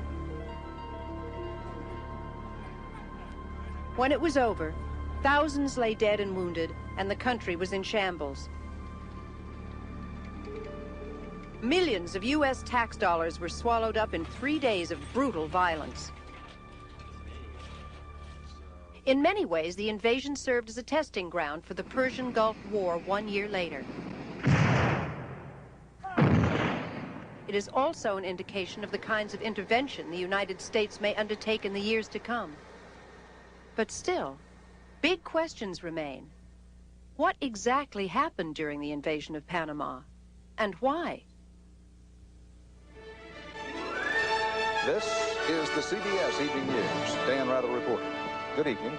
More than 20,000 U.S. soldiers and Marines launched their attack in the early morning darkness, backed by swarms of helicopters. As the invasion unfolded, Americans stayed glued to their TVs and newspapers for coverage. But how much of the real picture did the media give them? The performance of the mainstream news media in the coverage of Panama has been just about total collaboration with the administration. Not a critical murmur, not a critical perspective, not a second thought. The story that the White House was pushing was getting this so-called narco-terrorist in a net. And that was the thrust of all of the coverage. When are we going to get Noriega? Have they let Noriega get away? By late today, they had taken control of much of the country, but their chief target, General Manuel Noriega, escaped. Manuel Noriega belongs to that special fraternity of international villains, men like Gaddafi, Idi Amin, and the Ayatollah Khomeini, whom Americans just love to hate. They focused on Noriega to the exclusion of what was happening to the Panamanian people, to the exclusion of the bodies in the street, to the exclusion of the number dead, to the exclusion of what happened to the women and children in that country during this midnight invasion. Noriega was head of Panama's military intelligence and had a long-standing relationship with the United States. He had been on the CIA payroll since the 60s. When George Bush became director of the CIA in 1976, under President Ford, he inherited Noriega as a contact. Despite evidence that Noriega was involved in drug trafficking, Bush kept Noriega on the payroll. In fact, he increased Noriega's salary to more than $100,000 a year and eliminated a requirement that intelligence reports on Panama include information on drug trafficking. With support from the CIA, Noriega was able to outmaneuver his rivals, and in August of 1983, he became commander of the Panamanian military. As the Reagan administration expanded its covert war against the Sandinista government in Nicaragua, Noriega became increasingly helpful. Working with the CIA and with Israeli arms dealers, Noriega helped coordinate an arms supply network to provide weapons to Contra bases in northern Costa Rica. Noriega's involvement in the drug traffic really increased his importance as a source for the CIA and as someone who was able to conduct dirty tricks in the region for the CIA. So it's no accident that the CIA became the most prominent defenders of Noriega against the drug charges, because that's the sort of thing which CIA clients tend to do. Despite Noriega's collaboration with many U.S. covert operations, he was becoming increasingly uncooperative with U.S. objectives in Central America. In 1984, he angered the Reagan administration by hosting Latin American leaders at the Contadora peace talks. The talks called for an end to U.S. intervention in Central American affairs. But relations with Panama are under a new cloud tonight because of news reports Senator alleging... Jesse Helms charged today that the military strongman of Panama, Manuel Noriega, is the #1 drug trafficker in the Americas. The Reagan administration now openly called for his removal. We do want Noriega out of there and a return to a civilian democratic government. The U.S. now undertook a systematic effort to overthrow Noriega. Economic sanctions were stepped up and additional troops were dispatched to Panama. The United States tonight declared in effect that Panama's General Manuel Noriega is a threat to this country's national security. Mr. Noriega, the drug-related, indicted dictator of Panama. We want to bring him to justice, we want to get him out, and we want to restore democracy to Panama. Sabina Virgo, a national labor organizer, was in Panama just weeks before the invasion. Provocations against the Panamanian people by United States military troops were very frequent in Panama, and they had several results, and in my opinion, probably a couple of different intents. One, I think, was to create an international incident, was to have United States troops just hassle the Panamanian people until an incident resulted. And from that incident, the United States could then say that they were going into Panama for the protection of American life, which is in fact exactly what happened. On December 20th, U.S. troops invaded Panama.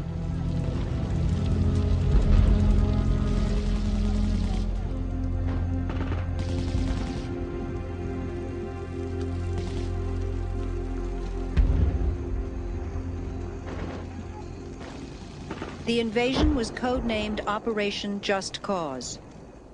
Shortly after midnight, U.S. troops simultaneously attacked 27 targets, many of which were in densely populated areas. One of the primary targets in Panama City was the headquarters of the Panamanian Defense Forces, located in the crowded neighborhood of El Chorrillo. U.S. troops shelled the area for 4 hours before moving in and calling for surrender. We ask you to surrender. If you do not, we are prepared to level each and every building. It soon became clear that the objectives were not limited only to military targets. According to witnesses, many of the surrounding residential neighborhoods were deliberately attacked and destroyed. They shot at everything that moved, without mercy and without thinking whether they were children or women or people fighting. Instead, everything that moved, they shot.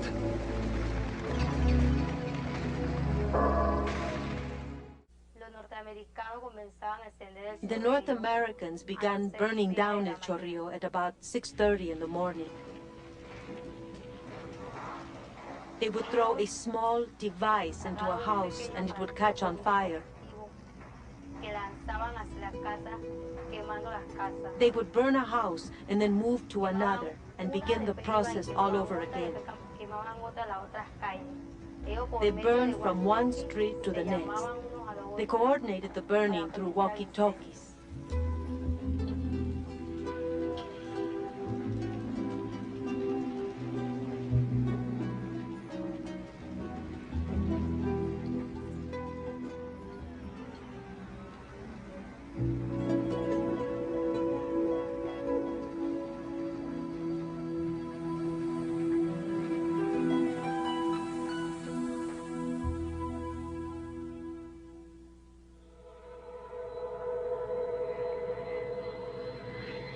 The Pentagon used Panama as a testing ground for newly developed high-tech weapons, such as the stealth fighter, the Apache attack helicopter, and laser-guided missiles.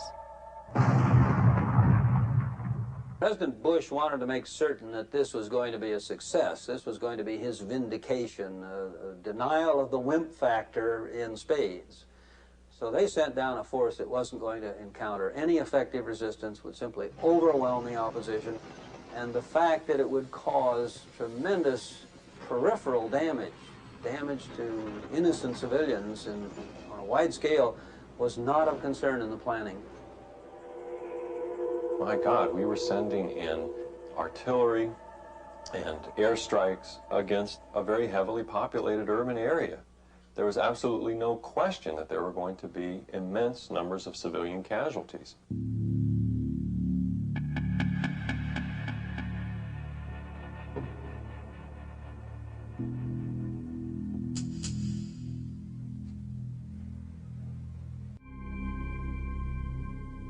During the days and weeks following the invasion, the U.S. policy of applying overwhelming deadly force continued.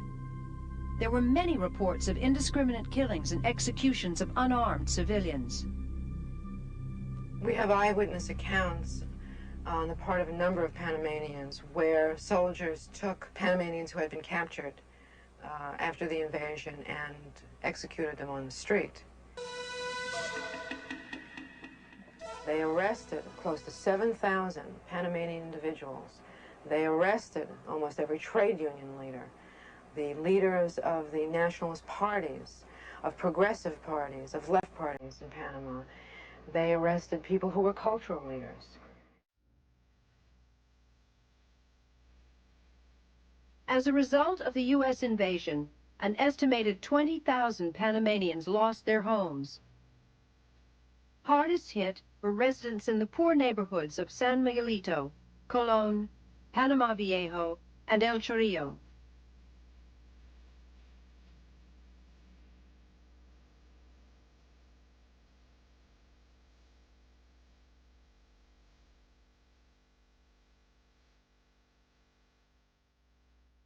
How many people were killed in Panama, and who were they? These questions may never be answered, because the United States military undertook elaborate efforts to conceal the number of dead, how they died, and the location of their bodies. What happened in Panama is a hidden horror. Many of the bodies were bulldozed into piles and immolated in the slums where they were collected. Other bodies were left in the garbage chutes of the poor projects in which they died from the shooting, from the artillery, from the machine guns, from the airborne attacks. Others were said to have been pushed into the ocean.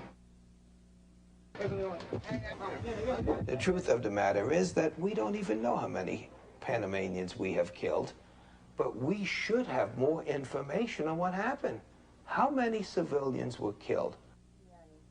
The National Human Rights Commission of Panama interviewed hundreds of people in an effort to determine how many had died. What we have is different testimonies that help us to arrive to the conclusion that for sure there were more than 4,000 people who died. The U.S. military said 250 civilians were killed. I mean, there isn't a credible source in Panama that believes that's true.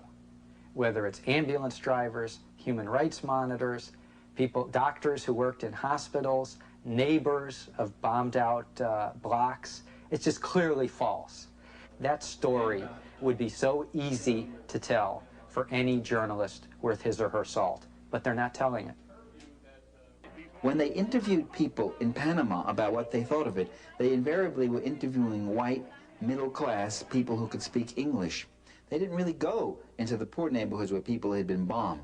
Did you see one media actually go into the bombed areas and talk to people who had lost a family or lost everything they had in the bombings? The transport plane. They focused totally on the invasion as a tactical event. Was it effective? Did it work well? Are we losing many American lives? While another unit moved in by helicopter. 15 American servicemen have died. Gertrude Candy Halen from Dixon, Illinois, is the 20th American to die in the fight. They focused with utter ethnocentrism only on American lives. The only life that was precious, the only life that one could report on, the only life that one could consider as a serious loss was an American life. In the months following the invasion, Panamanians were shocked to discover the existence of mass graves where hundreds, perhaps thousands of bodies were hastily dumped into pits and buried by U.S. troops.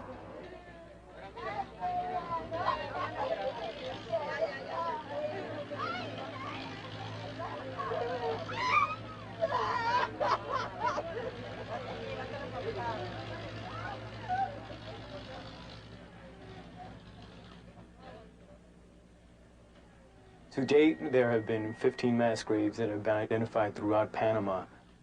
The United States military was directly responsible for the killings of the men, women, and children that are in these mass graves and for their burial. These mass graves exist throughout Panama, and some are believed to be on U.S. military bases, which creates a difficulty in terms of access to these mass graves. Among these corpses, we found many young people, 15, 16, 18 years old. We found people in their 60s and in their 70s. We found people killed by a shot to the back of their heads, dead with their hands tied, dead with casts on their legs or arms. Although the U.S. media created a perception of support to the invasion within the United States, the invasion was overwhelmingly condemned in the international community.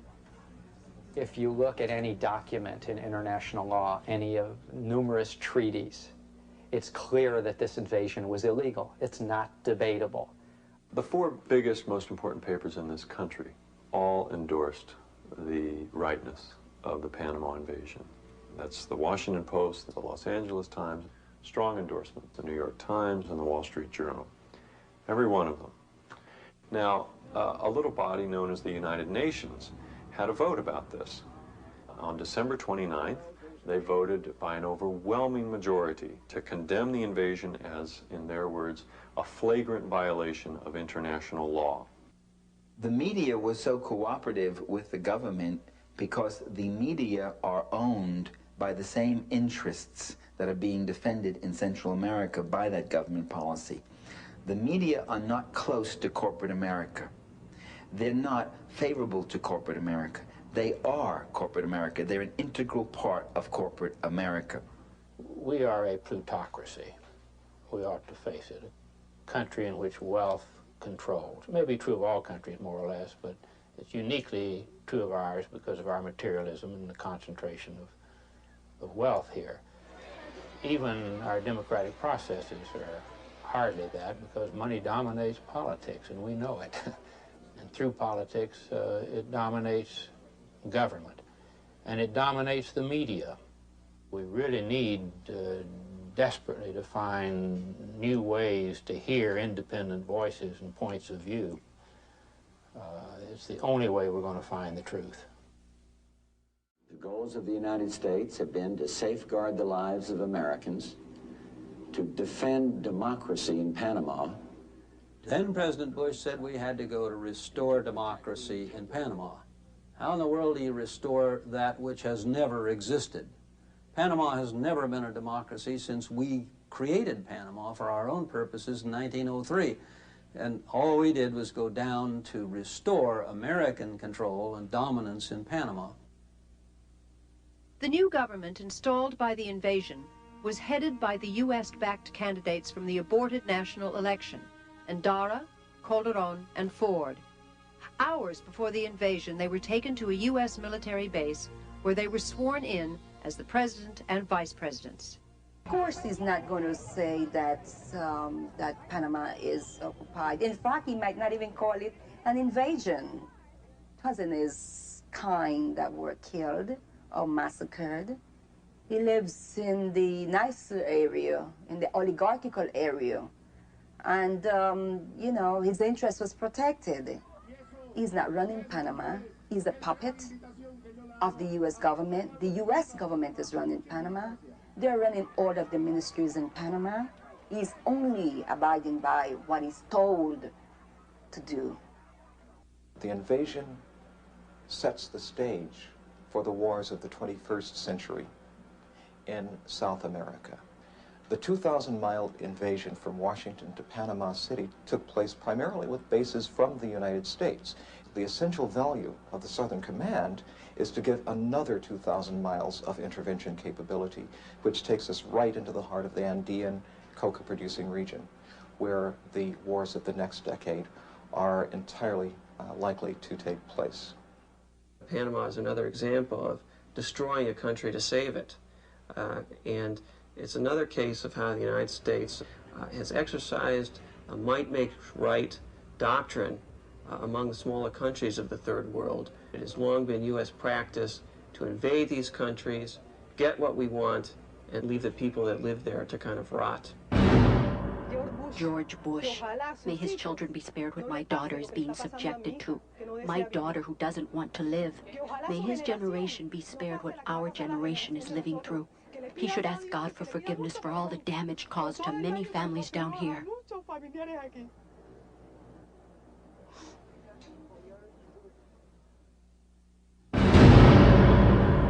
One year ago, the people of Panama lived in fear under the thumb of a dictator. Today, democracy is restored. Panama is free.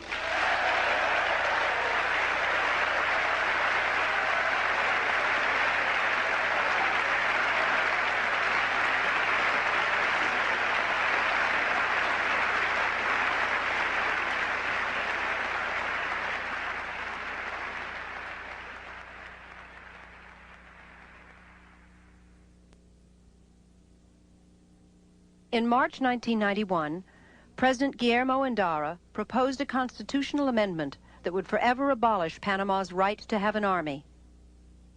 Later that year, a law was passed by the United States Congress to renegotiate the Panama Canal treaties to ensure continued U.S. military presence in Panama, on the grounds that Panama was no longer capable of defending the canal.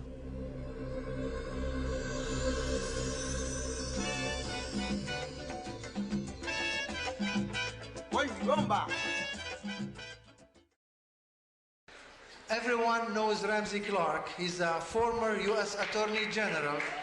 He has been consistent voice for the anti-war movement for 3 decades. Ramsey has traveled all over the world and has been in Iraq every year since the sanctions were imposed. If you think it's been a long evening, wait till I get through. But we're going to have to take some long evenings because this planet is deeply troubled, and the greatest cause of that trouble is our own government.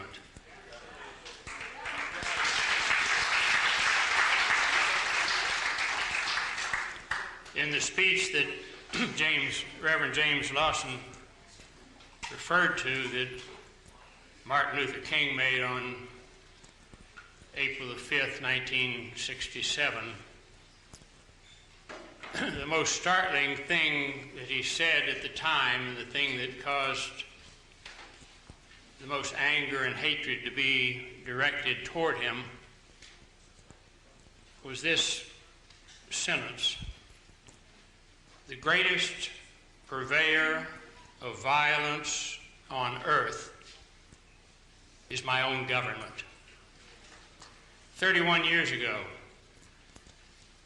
Why anyone would have been startled is hard to say, because it was an obvious fact.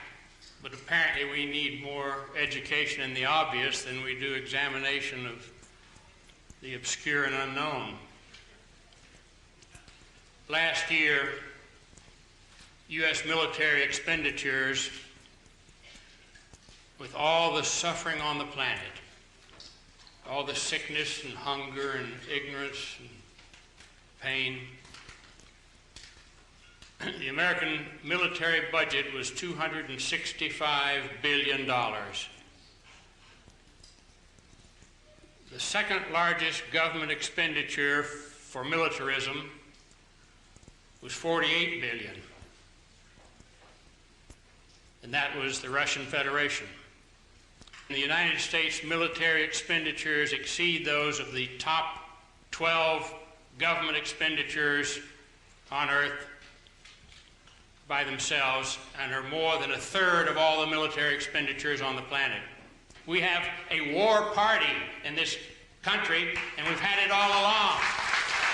And you can call it Democrat for a while, you can call it Republican for a while, but it has been the special economic interests in this society that have governed us from the time that we founded our governments on this continent. And the people have never controlled those governments. We call ourselves the world's greatest democracy. We are absolutely a plutocracy. It's the most obvious thing in the world. Wealth governs this country, and wealth uses military violence to control the rest of the world as best it can. And we're responsible, and we will pay the price for it. If we don't control our violence, if we don't control the effect of the symbol of our glorification of violence on our children and on the rest of the planet, then this human species is going to be the first to destroy itself completely. And that's the road the United States government has put us on. The single most pertinent statement on this issue is by Henry Kissinger. When the Iran-Iraq War began, over 1 million very young men lost their lives in that war. Henry Kissinger said at the beginning of the war, 8 years of war, "I hope they kill each other." And that was exactly our policy. What could be better? Have them kill each other. Then who has to worry about that region anymore, you know? And don't think that's not exactly our policy. All over the world where there are poor peoples living today, that's the solution to overpopulation. Call it triage, whatever you want to call it. Let them kill each other, let them die. And they're dying all over Asia, Africa, and Latin America, where the masses of poor people live. They're expendable there as they are expendable here. As appalling as what we've done and what we've threatened to Iraq, the worst violence that all of our technology could unleash, and then the strangulation of the sanctions, the thing we have to realize is it's what our government leadership has been doing all along. It's not terribly different than how we addressed the folks that were here to meet the Mayflower, standing on the dock, the North American Aboriginal peoples, the Indians as we call them. A long, steady course of destruction of those peoples. It's not terribly different than what we did to the slaves that were brought over in chains from Africa, those that survived the transit, which wasn't easy. You look in our history books, you don't read about a Philippine-American war. You read the Philippine history books, and they know about a Philippine-American war. We call it the Spanish-American War. We were liberating the Filipinos. We killed more than 1 million. Now we're bragging about the covert actions we're going to engage in against Iraq. If you doubt for a minute that they're planning covert actions in half a dozen other places right now, that we'll react to them 5 years after the misery has begun and the people have been devastated, what we have to realize is that if we don't stand up and stop this now, if we can't stop these sanctions in Iraq, and if with them we can't prohibit any further use of sanctions that are designed to impact on the poor, then there are no poor people on the planet that will ever be safe from our government and its future acts. It's imperative that we stop them in Iraq today and that we prohibit them in the future as applied to any people, because it is a weapon of mass destruction. We have to stop military interventions by our government completely. We cannot permit more U.S. military interventions in foreign countries. We have to stop economic interventions. We've got to cancel foreign debt that has enslaved most of the poor countries of the planet. Cancel it. So let's organize through every effort and opportunity we have in our families, in our churches, in our mosques, in our synagogues, and in our schools, and at our jobs, a massive coalition committed to end militarism and economic exploitation by our government. Thank you, and God bless.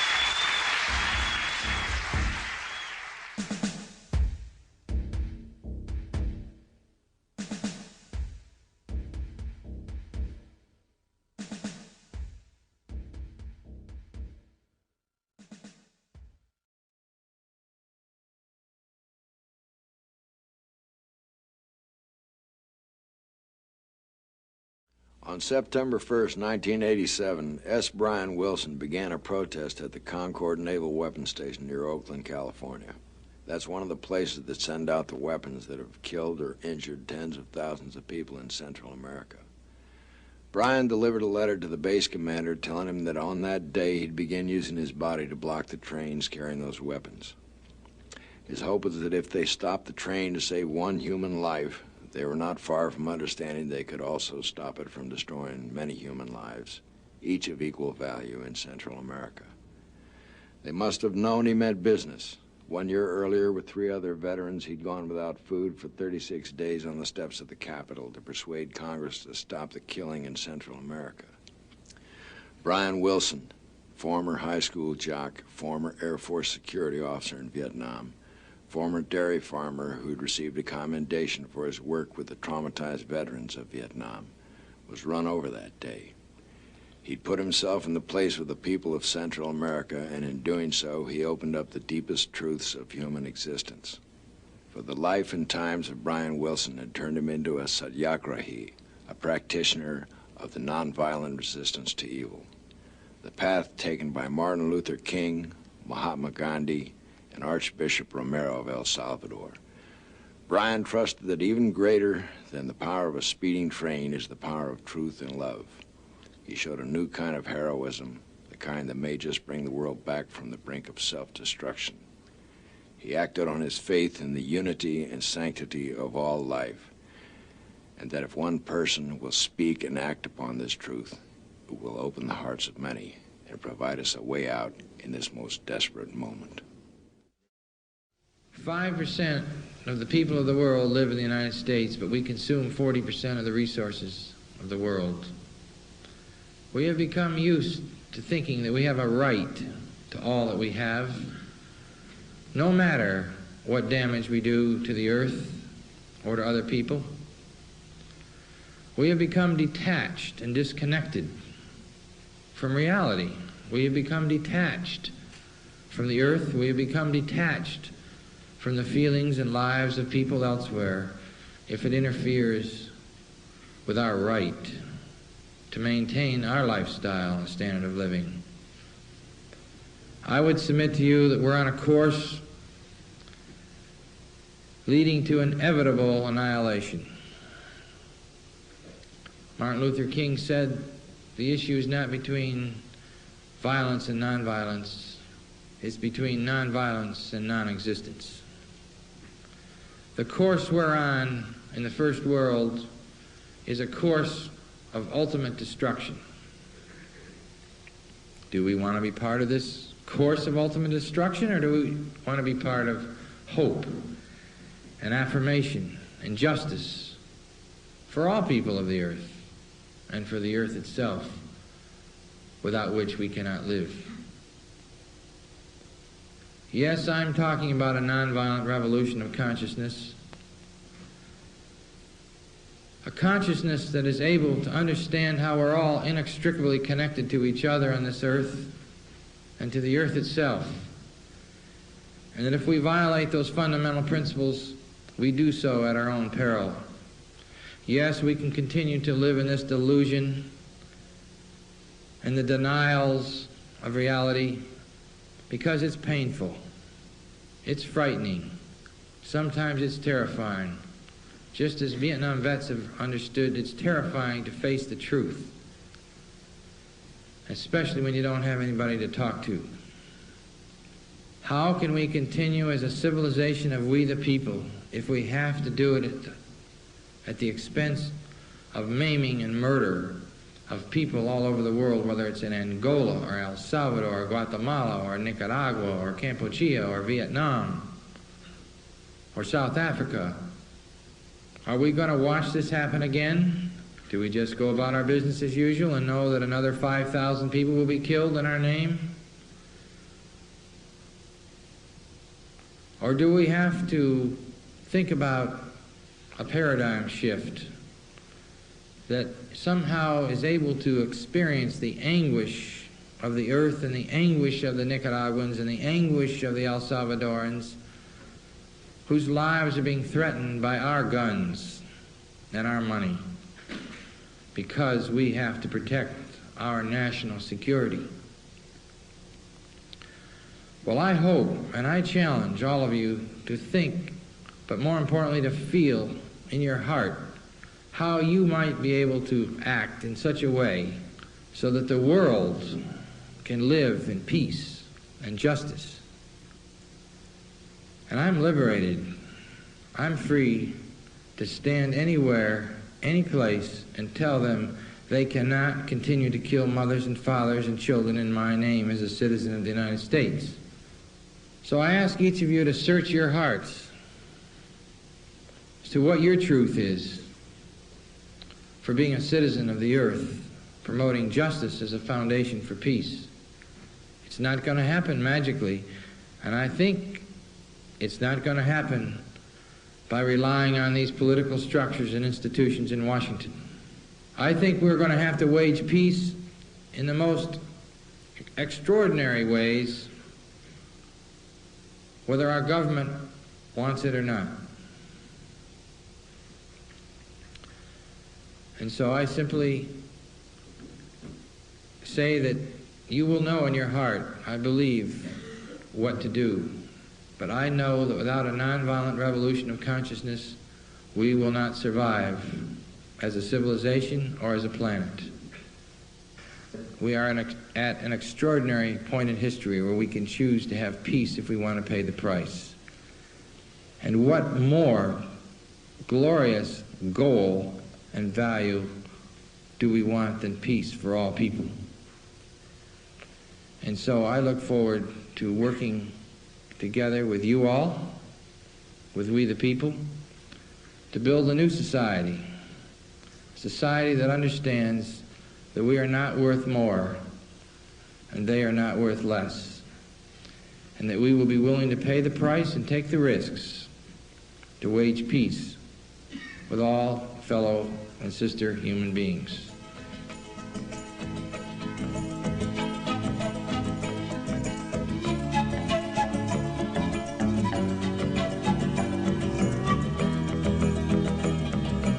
feel ever more empowered to wage unconditional peace